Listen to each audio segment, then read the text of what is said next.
হুজুর কি করতেছেন? এই শুনেন, এদিকে আসেন। এই কি করতেছেন? গাছ কার? এদিকে আসেন, এখানে দাঁড়ান। গাছ কার? কোন হুজুরের? আপনি কোন মাদ্রাসায় পড়েন? তো পেয়ারা পারতেছেন কেন? কেন শুনেন, গাছ কি আপনাদের? কার গাছ? সবাই খা তো পরের গাছের জিনিস খেলে বলতে হবে না এটা হারাম, না না বলে খাওয়া হারাম নি বলেন? আপনি জানেন এটা, তো কেন খাবেন বলেন? আপনি হুজুর মাদ্রাসা পড়তেছেন, মানুষ হুজুরকে ভালোবাসে, কিন্তু না বলে খাওয়া কি ঠিক বলেন? আপনি খেতে চাইলে হুজুরের হুজুর আমি একটা পেয়ারা খাবো, হুজুরে ভালোবেসে আপনাকে একটা পেয়ারা দেবে দেবে না বলেন? সত্যিকার অর্থে কারোর কাছে চাইলে কি লজ্জা আছে?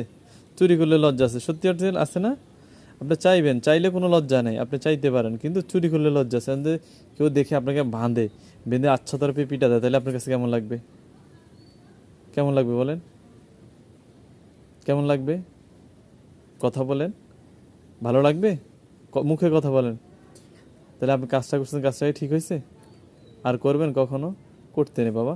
তোমার কিছু লাগলে কাউকে বলবা, ঠিক আছে? কেউ তোমার মারবে না, চাইতে পারো, ছোট্ট মানুষ, তোমার চাওয়া থাকতে পারে, করবো না। যাও, জামাত দাঁড়ায় যাবে না, নামাজ পড়তে যাবে।